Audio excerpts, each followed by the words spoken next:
Hello and welcome to Prayag Career Institute's English class. यह video crash course on competitive English के लिए है। Crash course के आज का टॉपिक है फिल इन द ब्लैंक्स। आज हम फिल इन द ब्लैंक्स की फर्स्ट एक्सरसाइज करेंगे।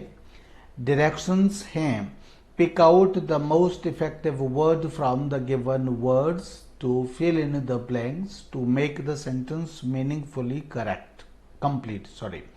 Pick out the most effective word, सबसे effective यानी सबसे useful word pick out करिए, चुनिए, लीजिए from the given words, जो नीचे words दिए गए हैं, चार ऑप्शंस, पांच ऑप्शंस दिए गए हैं, to fill in the blanks, और इनको blanks में भरने के लिए इनको पिक करिए। To make the sentence meaningfully complete, sentence को मीनिंगफुली कंप्लीट करने के लिए इनको पिकअप करिए और मोस्ट इफेक्टिव वर्ड को पिकअप करिए और इसको गैप में भरिए। First sentence is after careful thought I bought for my daughter a combination blank with little shiny stones that could even be mistaken for diamonds। तो यहाँ पर देखिए, after careful thought I bought for my daughter, मैंने अपनी बेटी के लिए खरीदा या खरीदे अ कॉम्बिनेशन, एक कॉम्बिनेशन हमने खरीदा। कॉम्बिनेशन का मतलब है कि one thing is of one type and then there is another thing of something another type, मतलब दो या तीन डिफरेंट चीज़ों का कोई सेट है, उस सेट को हम यह कॉम्बिनेशन कहते हैं। तो कह रहे हैं डॉटर अ कॉम्बिनेशन, कॉम्बिनेशन किस चीज़ का खरीदा, कोई एक चीज़ यहाँ जिसका नाम यहाँ पर है विद लिटिल शाइनी स्टोन्स, जो कि लिटिल शाइनी स्टोन्स के द्वारा विद लिटिल शाइनी स्टोन्स, वह लिटिल शाइनी स्टोन्स से थी। अब क्या थी देखते हैं। That could even be mistaken for diamonds, मतलब जो डायमंड्स के लिए रूप में उसको समझा जा सकता था या गलती से जिनको डायमंड्स समझा जा सकता था, उस तरह से हमने वो उन शाइनी स्टोन्स को हमने के कॉम्बिनेशन में कोई चीज हमने खरीदी। तो दैट इज प्रेजेंटेड विद या इसलिए नहीं आ सकता है क्योंकि प्रेजेंटेड तो समथिंग एज इंट्रोड्यूस्ड या तो होता है इंट्रोड्यूस्ड विद, प्रेजेंटेड का मतलब या फिर होता है गिफ्टेड विद, इस तरह के, या फिर होता है बिकम अवेलेबल, गिव अटेंडेंस, तो उसको हम प्रेजेंट कहते हैं। तो प्रेजेंट गिफ्ट के लिए यूज किया जाता है एंड इंट्रोडक्शन के लिए, इंट्रोड्यूस करने के लिए यूज किया जाता है। तो these meanings do not fit here and इसलिए प्रेजेंटेड यहाँ पर ठीक नहीं होता है। लुक्ड भी यहाँ पर लुक्ड विद यूज नहीं हो सकता है। लुक्ड विद व्हाट, लुक का यहाँ पर कोई मीनिंग सेट नहीं होता है। देन हेड अपने आप में सेकंड फॉर्म है इसलिए इसका कोई मीनिंग यहाँ ठीक नहीं है। देन इज डेकोरेटेड, डेकोरेटेड का यहाँ पर सूटेबल मीनिंग है, एक तो एडजेक्टिव फॉर्म में काम कर रहा है। एंड कॉम्बिनेशन कैसा था, डेकोरेटेड था। कैसा डेकोरेट था, विद लिटिल शाइनी स्टोन्स, तो इसलिए यहाँ decorated is the right form. Second question है, तो यहाँ फर्स्ट क्वेश्चन के after careful thought I bought for my daughter a combination decorated with little shiny stones that could even be mistaken for diamonds is the right answer. Means first question में fourth option is the right answer. One of the issues which were, तो issues क्या किए जाते हैं, यहाँ पर blank है। In the meeting was raised by सेंकी, तो सेंकी के द्वारा ये रेज किए गए थे। तो इश्यूज जो है मीटिंग में, one of the issues which were in the meeting, तो मीटिंग में इश्यूज क्या किए जाते हैं, मीटिंग में रेज किए जाते हैं। तो मतलब रेज तो इंट्रोडक्शन के टाइम पर रेज किया जाता है, लेकिन पूरे टाइम तो मीटिंग में रेज नहीं किए जाते इश्यूज, तो इसलिए raise is not possible answer. लेकिन क्या किया है यहाँ है डिस्कस्ड, और इश्यूज भी क्या किए जाते हैं, इश्यूज भी मीटिंग्स में डिस्कस किए जाते हैं, तो इसलिए discussed is the right answer. Issues को कभी स्टेज्ड नहीं किया जाता, डेवलप भी नहीं किया जाता है मीटिंग में इश्यूज को डेवलप नहीं किया जाता है, बल्कि उनको सॉर्ट आउट किया जाता है, सॉल्व किया जाता है इश्यूज को, उनके मतलब रिजल्ट पर पहुंचा जाता है। तो इसलिए यहाँ पर discussed is the right answer. One of the issues which were discussed at the meeting was raised by Sankey. Herbert was blank a poet of religion. He explains in his poems God's ways to man. वो अपने poem में God's के, भगवान के रास्ते, वो तरीके वो एक्सप्लेन करता है आदमी को, मतलब मनुष्य को। तो हर्बर्ट वॉज, अब यह आउट एंड आउट का मतलब होता है कंप्लीट, टोटल, इन एवरी रिस्पेक्ट। तो ये मीनिंग हो सकता है। मैनी का मतलब होता है मोर देन वन, तो ये तो नहीं हो सकता। पार्ट एंड पार्सल, तो पार्ट एंड पार्सल का मतलब इन्वॉल्व्ड और इंक्लूडेड इन समथिंग। तो involved and included in something का मतलब तो यह मीनिंग कोई आता ही नहीं है। सच का मतलब होता है of this time. First and foremost का मतलब होता है मोस्ट इम्पोर्टेंट। तो यहाँ मतलब मोस्ट इम्पोर्टेंट भी नहीं आता, और फर्स्ट एंड फॉरमोस्ट के बाद ए नहीं आएगा यहाँ पर, इसलिए टोटल जो आ सकता है that is complete and in every respect, ये वाला totally a point of religion. तो out and out is the correct answer here. Herbert was out and out a point of religion. तो आउट एंड आउट का meaning क्या हो गया? Out and out का मतलब हो गया इन एवरी रिस्पेक्ट कंप्लीट। या हर्बर्ट वाज, तो यहाँ कहेंगे out and, Herbert was out and out a point of religion means Herbert was completely a point of religion, इसलिए out and out third question का first option is the right answer. Great के साथ blank, depth is required to be a teacher of philosophy. Philosophy का teacher होने के लिए एक depth की आवश्यकता होती है। तो कौन से डेप्थ की आवश्यकता होती है? इंटेलिजेंट डेप्थ की आवश्यकता होती है क्या?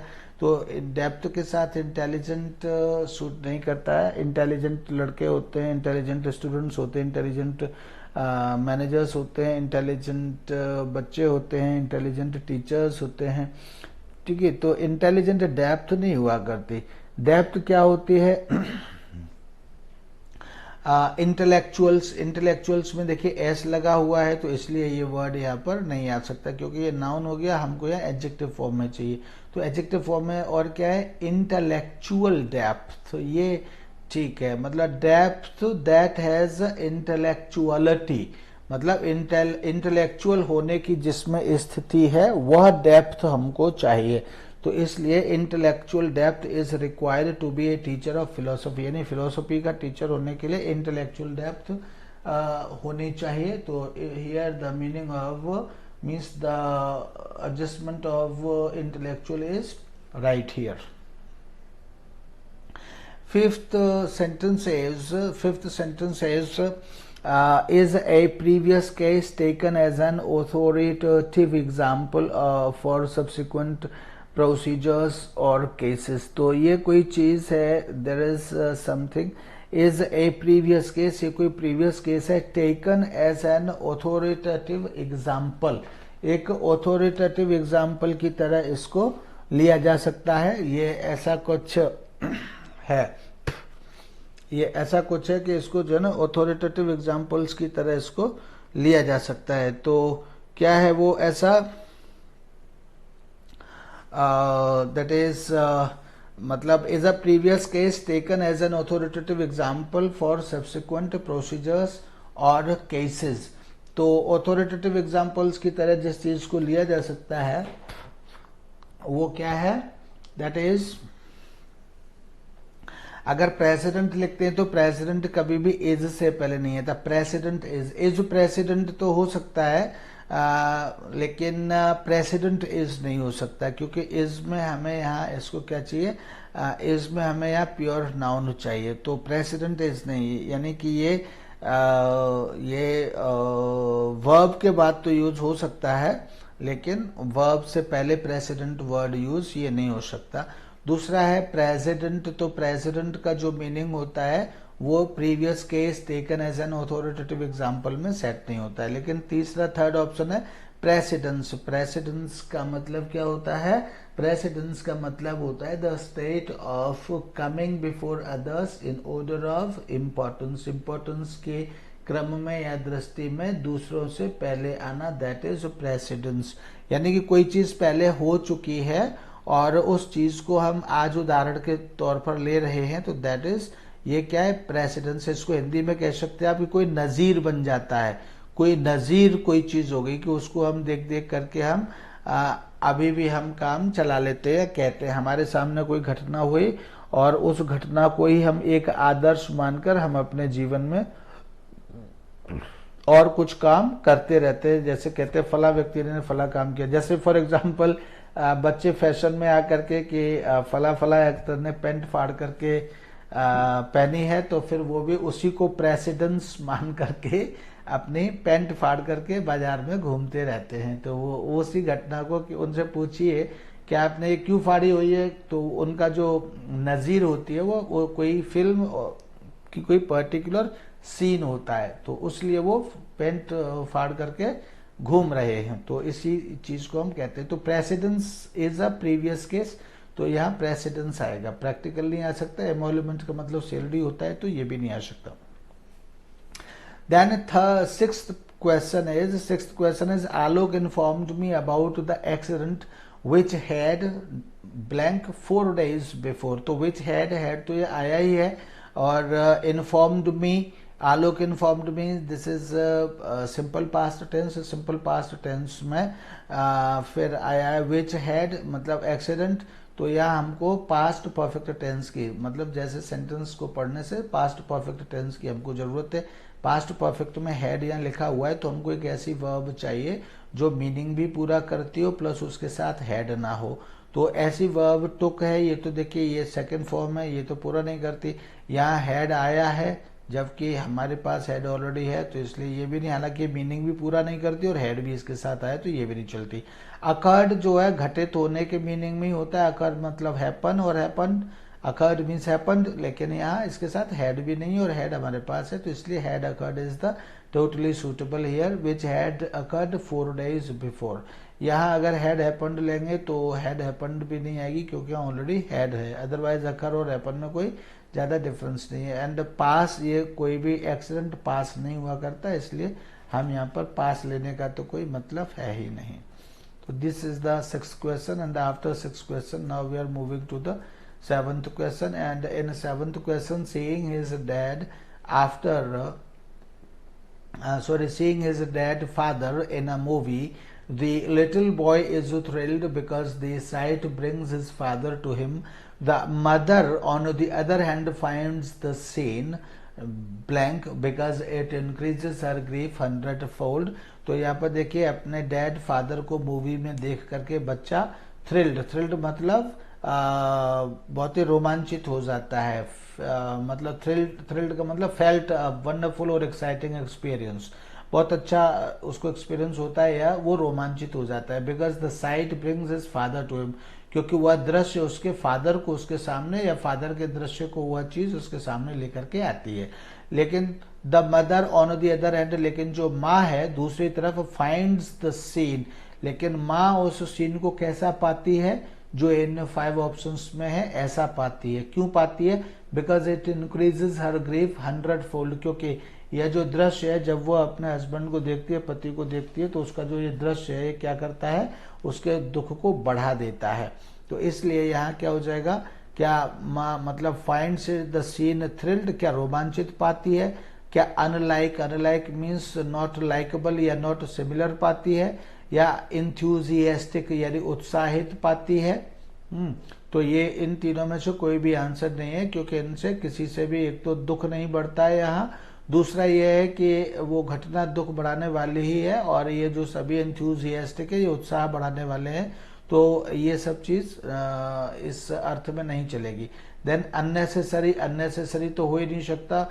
Thinking about one's husband who has died, तो वो अननेसेसरी कैसे हो सकता है, तो that is unbearable means intolerable means that can not be tolerated, यानी असहनीय।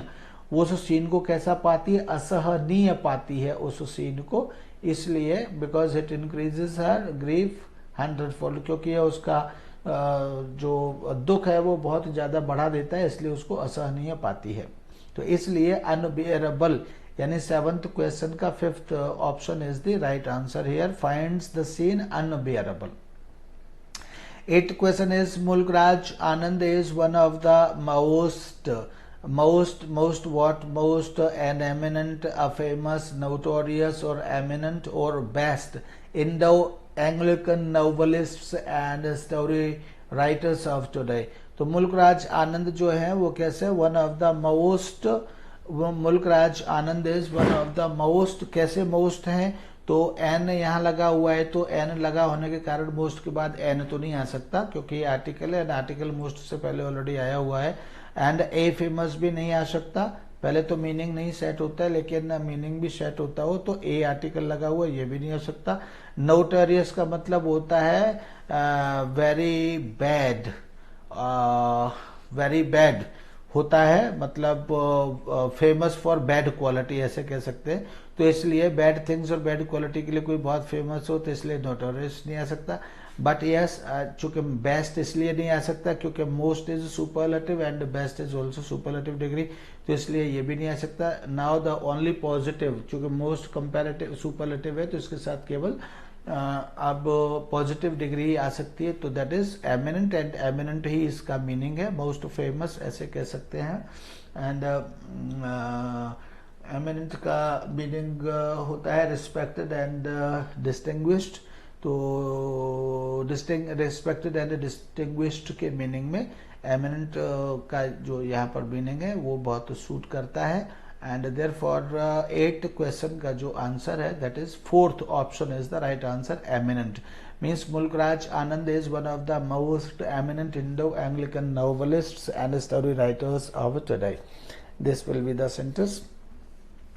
And 9th sentence is blank. Every student of English literature must read all the best dramas of Shakespeare. तो यहाँ every student of English literature के हर student को Shakespeare के सभी best dramas पढ़ने चाहिए, ये इसका सेंस है सेंटेंस का। लेकिन ये ब्लैंक में क्या आएगा? ब्लैंक में आएगा अकॉर्डिंग टू मी,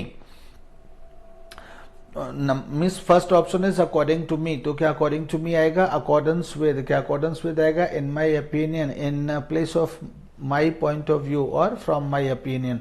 तो इनमें से कौन सा सही है? सबसे पहले देखिए अकॉर्डिंग टू मी हम बचपन से या बहुत दिनों से सुनते आ रहे हैं, यूजुअली इसको किसी ने कभी टोका नहीं है, टोका जाना चाहिए क्योंकि अकॉर्डिंग टू मी यूजुअली हम कहते चले आ रहे हैं। लेकिन वास्तव में अकॉर्डिंग का मतलब क्या होता है? अकॉर्डिंग का मतलब होता है स्टेटेड बाय। स्टेटेड बाय का मतलब है के द्वारा बताया गया या के द्वारा कथित, यानी के द्वारा कहा गया। जैसे stated by president, according to president का मतलब हुआ stated by president. According to writer means stated by writer. हमने कहा according to reporter means stated by reporter in the newspaper. तो ये मतलब हुआ इसका अकॉर्डिंग टू मी का। लेकिन यहाँ अकॉर्डिंग टू मी नहीं हो सकता। अकॉर्डिंग टू मी मीन्स आप अपने लिए आप स्टेटेड बाय नहीं लगा सकते। स्टेटेड बाय हमेशा किसी दूसरे सब्जेक्ट के लिए लगाया जाता है, सेल्फ के लिए स्टेटेड बाय मी ऐसे नहीं कहा जा सकता। तो इसलिए ये अकॉर्डिंग टू मी कैसा है? रॉन्ग है। एंड अकॉर्डेंस विद भी इस तरह से क्या है? रॉन्ग है। एंड इन माई ओपिनियन, तो अकॉर्डिंग टू मी जिस सेंस में हम कहना चाहते हैं उसका सही अर्थ या उसका सही ऑप्शन होता है इन माई ओपिनियन।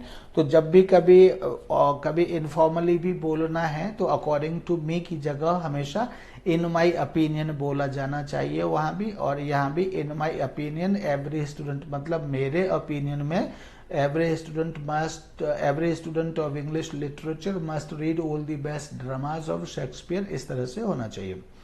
तो इसलिए 9th क्वेश्चन का 3rd option in my opinion is the right answer here. In 10th question after C2, after यहाँ देखिए आया है ब्लैंक आया है, the magazines and novels she decided to go out and meet some friends. तो यहाँ पर शी डिसाइडेड ये सिंपल पास्ट टेंस है, और सिंपल पास्ट टेंस ये एक मेन क्लॉज हो गई, और दूसरी जो कंडीशनल क्लॉज है वो या यूं कहिए कि दूसरी जो क्लॉज है वो क्या है? वो आफ्टर से स्टार्ट, दूसरी क्लॉज ऑफ टाइम कह सकते हैं इसको हम।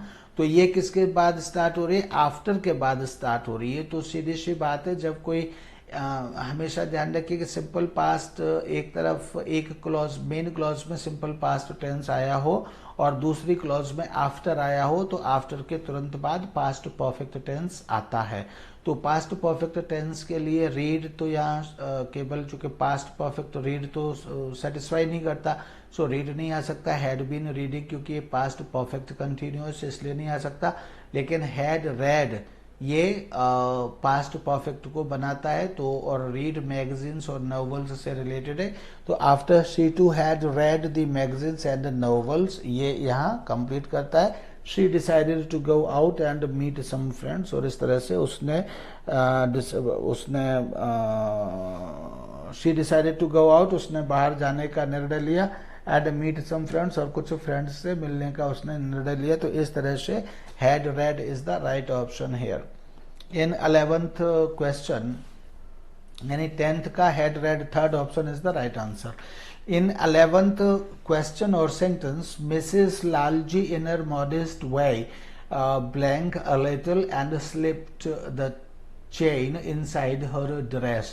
यहाँ पर देखिए ब्रोकन यहाँ पर ब्रोकन का कोई ऑब्जेक्ट होना चाहिए, तो इसलिए ये ठीक नहीं है। दूसरा ब्रोकन हमेशा परफेक्ट टेंस में आता है, एंड यहाँ पर हमको सिंपल पास्ट टेंस की जरूरत है, इसलिए ब्रोकन इज नॉट यूजफुल।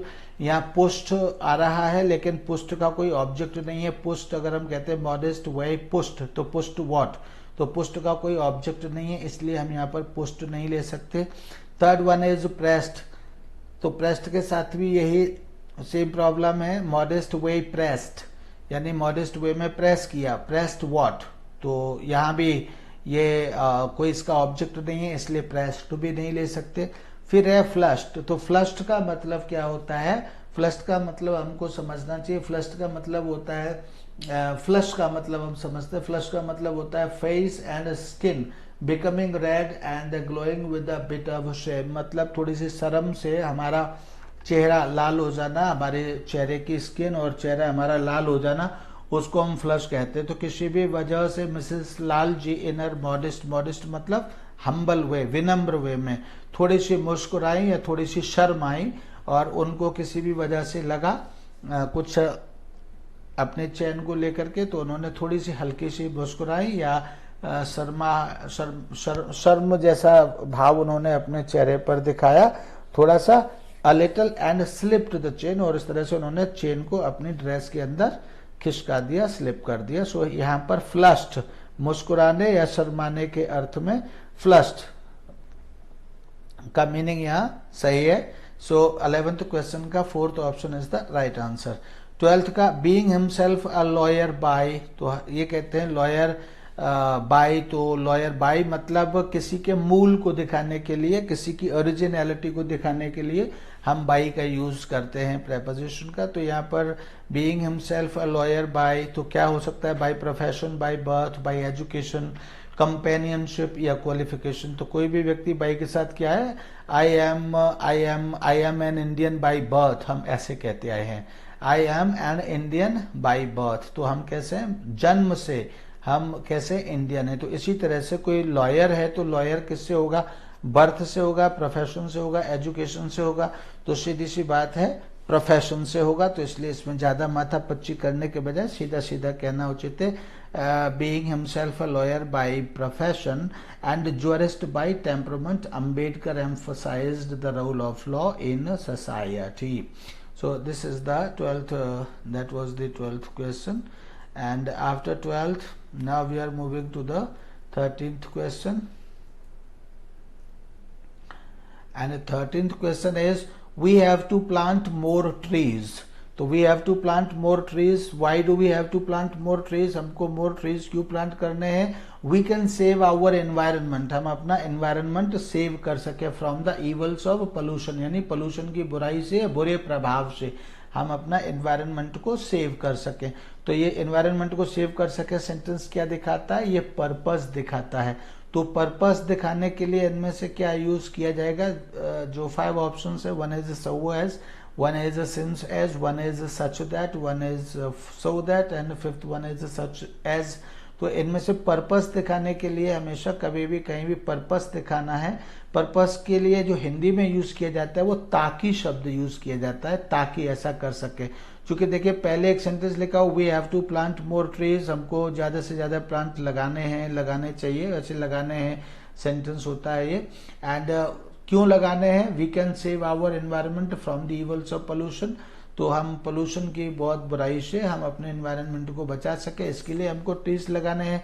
तो ये ट्रीज लगाना एक कार्यक्रम है और उसका उद्देश्य क्या है, सेव आवर एनवायरनमेंट। तो इसलिए ये हमारा पर्पस हो गया, save our environment, we can save our environment, ये हमारा पर्पस हो गया। तो पर्पस दिखाने के लिए हमको क्या चाहिए, सो दैट चाहिए। तो इसलिए इसमें फोर्थ ऑप्शन ताकि शब्द के ट्रांसलेशन के लिए सो दैट शब्द हमको चाहिए, तो so that is the expression in fourth option. तो 13th क्वेश्चन का fourth option is the right answer. बाकी सो एज है, सिंस एज है, सच दैट है एंड सच एज है, सच एज यूज किया जाता है, such as means for example के अर्थ में यूज किया जाता है, सच दैट यूज किया जाता है। लेकिन since as and so as के साथ टू यूज किया जाता है, तो इनका यहाँ पर कोई यूज नहीं है। Gandhi ji, 14th question, Gandhi ji believed that wild animals attacked man because they were, तो they were blank of him, तो दे वर टेक केयर नहीं आ सकता, पहले तो वर के साथ फर्स्ट फॉर्म नहीं आ सकता, were taking care, were to take care इस फॉर्म में आ सकते हैं, तो वो शर्त यहाँ पर पूरी नहीं होती, इसलिए take care can not. Be aware का मतलब सावधान रहना होता है, तो इसलिए बी अवेयर यहाँ वैसे नहीं आ सकता। लेकिन थर्ड पॉइंट इज अफ्रेड, तो अफ्रेड एक ऐसा, इसको आप एडजेक्टिव कह सकते हैं कि एक ऐसा वर्ड होता है, एडजेक्टिव होता है जो हमेशा is am are was word के बाद ही आता है। ये किसी नाउन से पहले नहीं, अफ्रेड चाइल्ड, अफ्रेड मैन ऐसे नहीं आ सकता, ये सिर्फ और सिर्फ वॉज वर्ड के बाद यानी बी के बाद ही यूज किया जाता है। और तो इसलिए बिकॉज देवर, और ये सेंस को भी पूरा करता है, because they were afraid of him, क्योंकि वो जो वाइल्ड एनिमल थे वो अटैक मतलब वो मनुष्य से डरते थे, इसलिए उस पर अटैक करते थे, गांधी जी के विश्वास के अनुसार यह है। तो they were afraid of him हो जाएगा।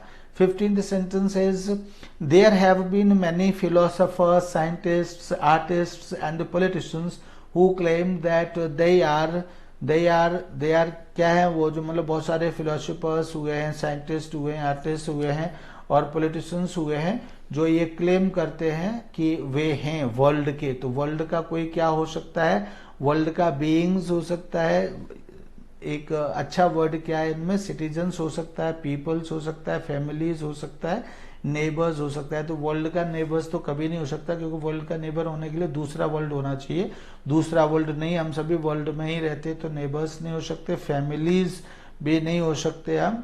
फैमिलीज एक कलेक्टिव नाउन है और फैमिलीज का मतलब हमारी फैमिली की बात करें तब हम ये कह सकते हैं। तो हम यहाँ फिलोसोफर साइंटिस्ट का मतलब है कि वो इंडिविजुअल होने की बात कर रहे हैं, तो इसलिए यहाँ क्या कहेंगे, वो सब अपने अपने को एक इंडिविजुअल मान करके चलते हैं, तब वो कह सकते हैं citizen is the right option, कि हम वर्ल्ड के सिटीजन हो सकते हैं।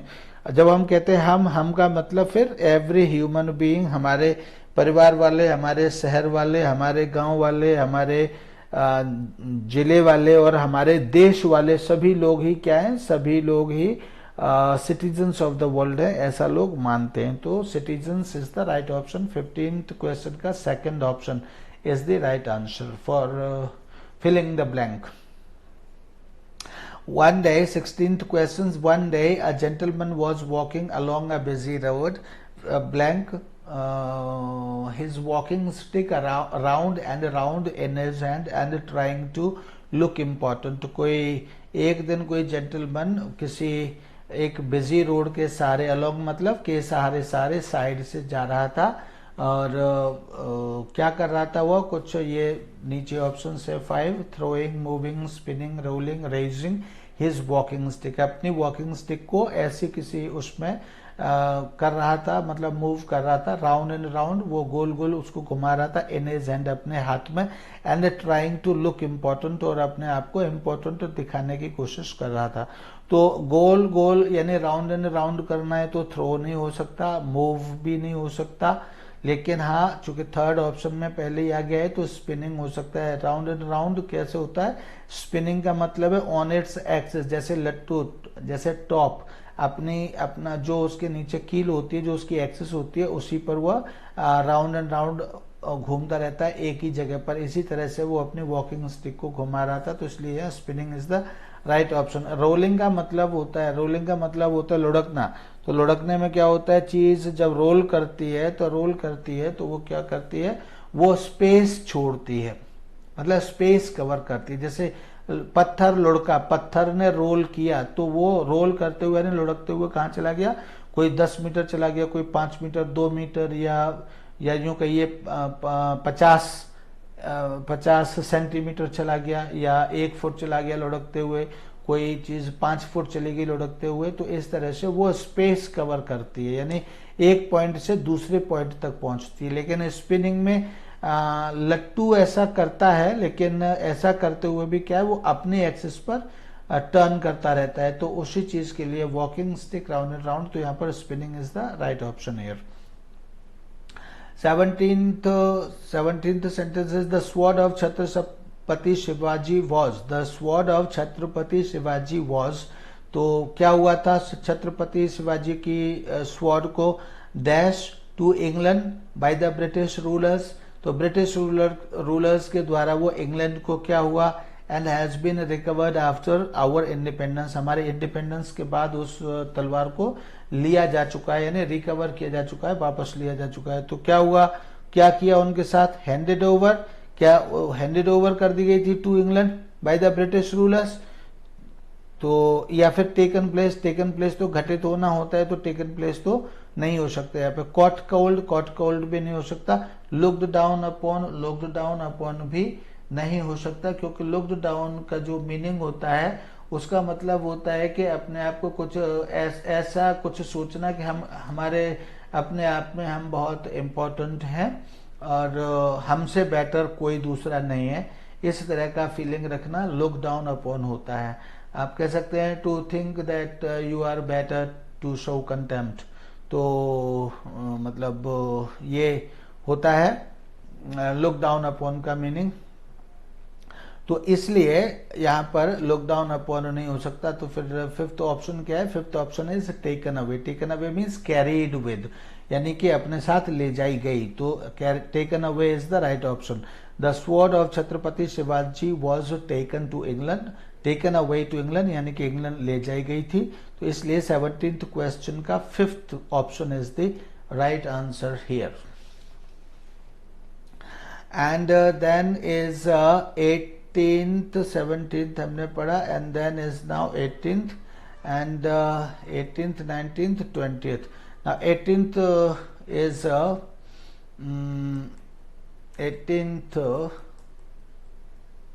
18th is had you visited Hyderabad, you तो यहाँ ध्यान दीजिए कि हैड यू विजिटेड यानी if you had visited, if you had visited या हैड यू विजिटेड आ जाता है, यानी हैड प्लस थर्ड फॉर्म आ जाती है, तो आगे would have plus third form आना निश्चित हो जाता है। तो सीधी सी बात है, हैड यू विजिटेड हैदराबाद लिखा है, इसलिए यहाँ क्या आएगा, would have seen the martyrs आएगा यहाँ, इसलिए might have, will have, had, इन सबको छोड़ करके वुड हैव आना चाहिए। And would have means fourth option, 18th question का fourth option is the right option है हियर। 19th क्वेश्चन में blank of youths and students were beaten and caned mercilessly, मतलब बहुत ही क्रूरता से वे मारे गए, पीटे गए, छड़ियों से मारे गए और पीटे गए बाय पुलिसमैन के द्वारा इन एंड अराउंड हैदराबाद, मतलब हैदराबाद के अंदर और हैदराबाद के चारों तरफ, इधर उधर। तो यहाँ ऑफ यूथ्स है, तो ऑफ यूथ्स से पहले हमारे पास ऑप्शन है कि 1000 आएगा या थाउजेंड्स, 2/3 बिलियन, इन्यूमरेबल। देखिए हमेशा ध्यान रखिए कि ऑफ से पहले अगर इस तरह से काउंटिंग आनी है तो वो हमेशा प्लूरल में आती है। तो प्लूरल में इनमें से कौन सा है, 1000 है या थाउजेंड्स है या 2/3 है।